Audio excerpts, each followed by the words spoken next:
Hello and welcome to Thinking About Science again. So today we're going to talk about science and technology. In this lecture we'll review the connections between science and technology. To simplify things, we'll mostly focus on the impact of technologies of magnification. Now we should talk about the place of technology in science. So modern science couldn't be conducted without the use of some technology. For example, centrifuges, particle accelerators, computers, robots, microscopes, telescopes, and distillation equipment, all technologies are crucial for doing modern science. There are also various ways in which technology can interface with scientific theories and the hypotheses framed to test them. Modelling is one way, so computers are used to model theoretical models and generate predictions from hypotheses based on those models. Sometimes they're also used to model whole experiments themselves and so generate virtual experimental results. For example, a computer model of the solar system might be used to generate predictions about what kinds of observations should be possible. Manipulation. So particle accelerators, centrifuges, and distillation equipment are all used to manipulate nature in various ways, generally in the testing of a hypothesis. As an example, a particle accelerator may be used to break particles apart to test for the presence of their components. And in the case of observation, so microscopes, telescopes, and robots can be used to get access to parts of the world that are not accessible to the human senses or to human bodies. For example, a microscope can be used to observe the world at a level of detail unavailable to the human eye. Now, all of these uses of technology create a gap between us and the world we investigate using science. Technology fills this gap. However, our understanding of how the technology that fills the gap works, depends on scientific knowledge provided by scientific theory. So there's a partial circularity here, or more like a spiral. Through scientific knowledge we acquire using technology today depends on scientific knowledge we obtained in the past, and that explains how technology works. So for this lecture we'll focus on the observation interface. To understand the interface we need to understand something of the theory dependence of observation. So, the theory dependence of observation becomes important when the observations in question cannot be made without the use of technology. So to say observation is theory dependent in this sense is to say the reliability of our understanding of the observational data depends on the reliability. So the theory dependence of observation becomes important when observations in question cannot be made without the use of technology. To say observation is theory dependent in this sense is to say the reliability of our understanding of the observational data depends on the reliability of our understanding of the working of the technology used to gather it. So here we have, for example, a microscope, very early one. Now, take technologies of magnification. Human vision has limitations. It's not possible to overcome without recourse to technologies of magnification. Naked eyes cannot see cells, as were just shown in the slide. However, while the detail discernible using magnification may be unfamiliar, it can be resolved into familiar kinds of structures.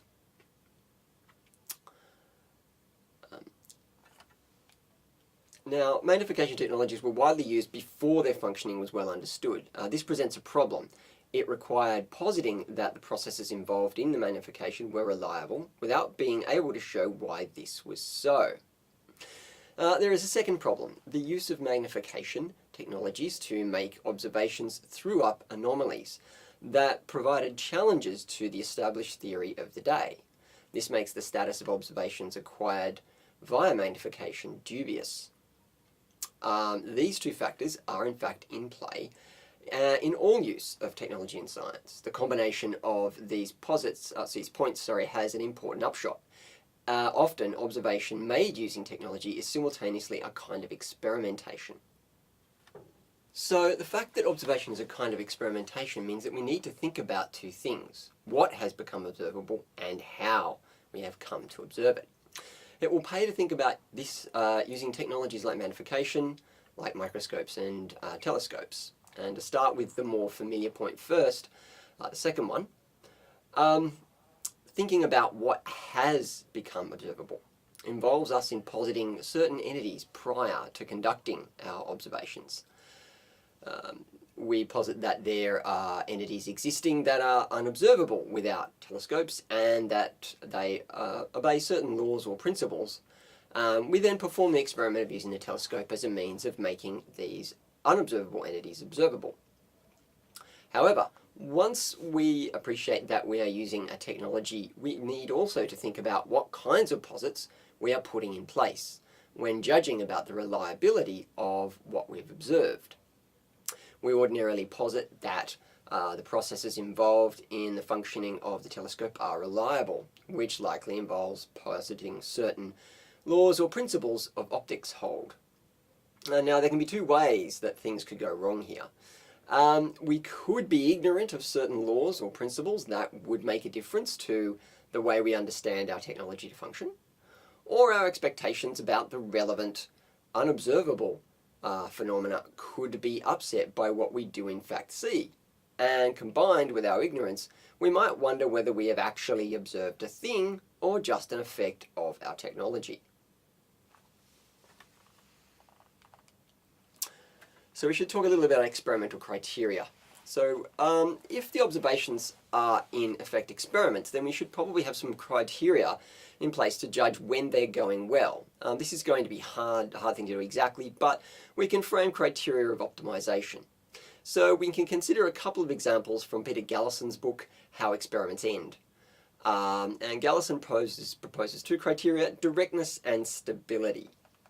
Now, the directness of an experimental test, or in this case the procedure yielding an observation, is a measure of the number of inferential links between the hypothesis we are testing, or we're seeking to test, and the test setup. These links could be of a few different kinds. There could be intermediate links of theory, that is, theories needed in combination with the hypothesis to be tested, that enter into the claim or chain of reasoning, that leads us to our test setup. These will involve theories about how other parts of the world work. For example, that things don't miraculously change when looked at with magnification equipment. That is, they are the same, you just see something we couldn't see before. There could be intermediate links of operationalization. These are links concerning the function of the equipment that's being used to make the observation, including theories about how the various components in the equipment function. The less such inferential links there are between the hypothesis and the test setup, the more direct the experiment is as a test of the hypothesis. In effect, the more likely it is that we are really testing that hypothesis holds, and not that some intermittent link is reliable. Now, the stability of an experimental test, or in this case, procedure yielding an observation, is a measure of the reliability of the apparatus or setup. Reliability needs to be measured by controlling for a number of variables. The variable of circumstances in which the apparatus is used needs to be controlled for, so it needs to be function in the same way in different circumstances. For example, on different occasions of experimentation, or on different occasions of observation in our case. The variable of the person who is using the apparatus needs to be controlled for, so we need to make sure that it is not something about idiosyncratic about the person who's using it, the so-called finger factor, that can sometimes affect the reproducibility of experiments, or in this case observations. And we need to control for the variable of equipment. So it needs to be controlled for to make sure that the observation is not just an effect of the equipment being used and is revealing something about the world. Now, controlling for these variables provides assurance, but not a guarantee. There might be something we have not thought of. This reassurance is especially important when we think an anomaly might have turned up. And it is usually in the face of such assurance that anomalies are identified as such. In fact, its status as an anomaly may very much depend on this assurance being present. So we're going to talk a bit about using some criteria called VRO, NAP, and IAP, which I'll explain in a moment. So it will be easy to illustrate the importance of theory dependence of observation and its relation to technologies of magnification by using three familiar principles due to Larry Loudon and Jarrett Leplin. In their original setting, these principles were used by Loudon and Leplin to dispute the theory of the underdetermination of theory by evidence. Specifically, that they want to argue that there cannot be empirically equivalent theories, but a quick glance at them also shows that they would be able to be used that way because they deal with the effects of the theory dependence of observation as experiment. So VRO, or the variability in the range of the observable, says that what falls into the range of observable phenomena changes over time with developments in both technology and theory, especially theory driven by technological advances.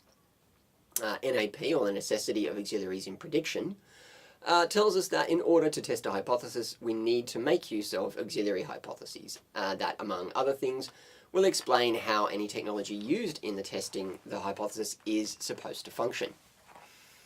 IAA, or the instability of auxiliary assumptions, tells us that assumptions involved in the derivation of observational consequences of a hypothesis, including auxiliary hypotheses about the proper functioning of technology used in the testing the hypothesis, are both defeasible, that is, they can be shown not to hold, and augmentable, that is, they can be adjusted or improved. And that's from Loudon and Leplin's article in the Journal of Philosophy about underdetermination. Now, so we'll provide examples from the use of technologies of magnification to illustrate each of these ways in which observation can become dependent on theory via the use of technology to make those observations. So for the variation of the range of the observable, a classic example is available in the phenomena that Galileo reports when using his telescope to view the heavens, including changes in the size and brightness of Mars and Venus and imperfections on celestial bodies such as sunspots and new celestial bodies such as the moons of Jupiter. We have a second example in the many features of insect life that became visible with the early use of microscopes. This added a whole new layer of complexity to the world. And we have a quote here from Jan Swammerdam, so that after an attentive examination of nature and fabric of the least and largest animals, I cannot but allow the less an equal or perhaps superior degree of dignity. That's from Biblia Naturale. And now, the form of the newly observable also changed views about the fundamental nature of those things that are already familiar. For example, blood was found to be made up of corpuscles, and likewise the rest of living creatures were found to be made up of cells, or spherules as they were sometimes called. And we have some examples here.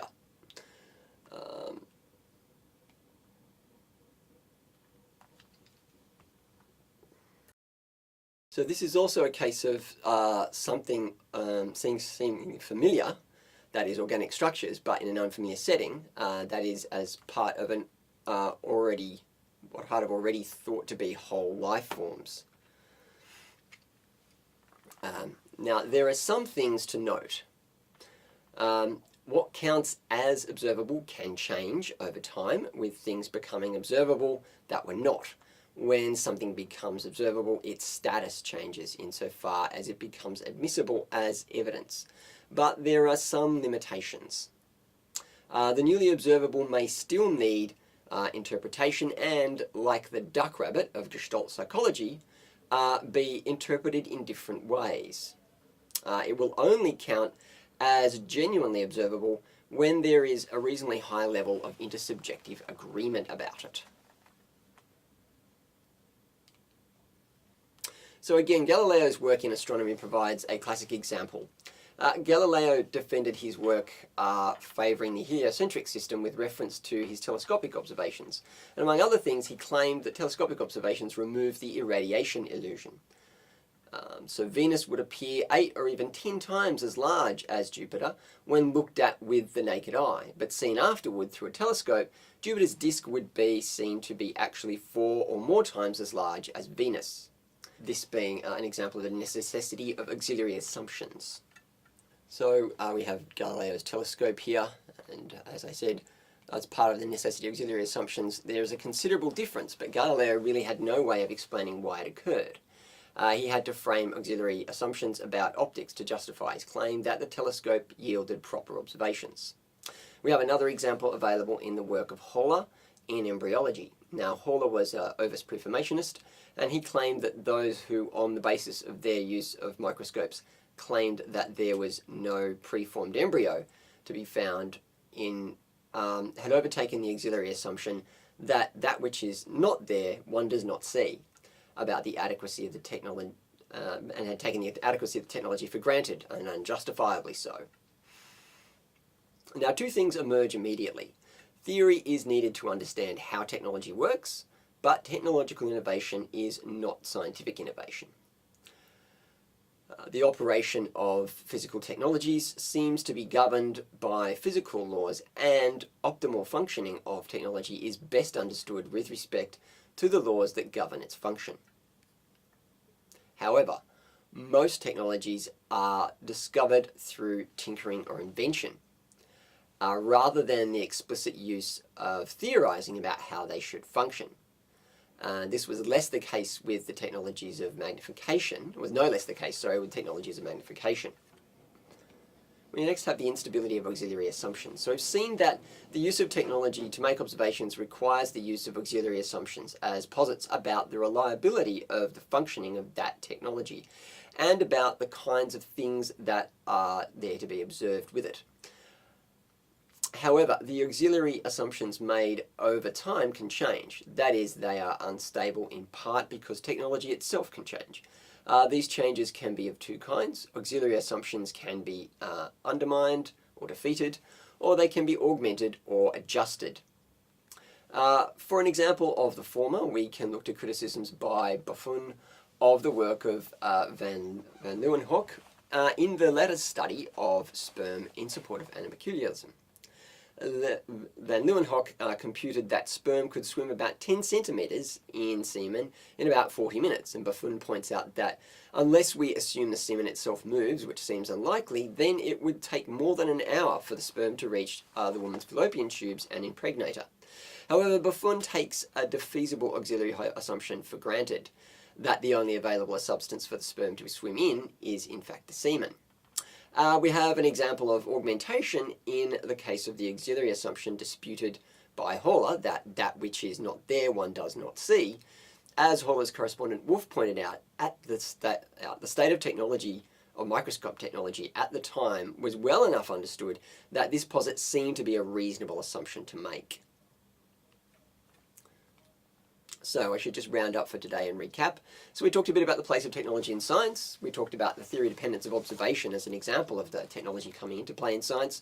We talked about how this shows us that observation kind of becomes a kind of experiment. And then we talked a bit about some experimental criteria for regulating observation, directness and stability. And then we talked about VRO, the variation in the range of the observable, the need for auxiliary assumptions in prediction, and the instability of auxiliary assumptions to round out our account of the role of technology. So next time we'll be talking about science and pseudoscience. Thanks for watching.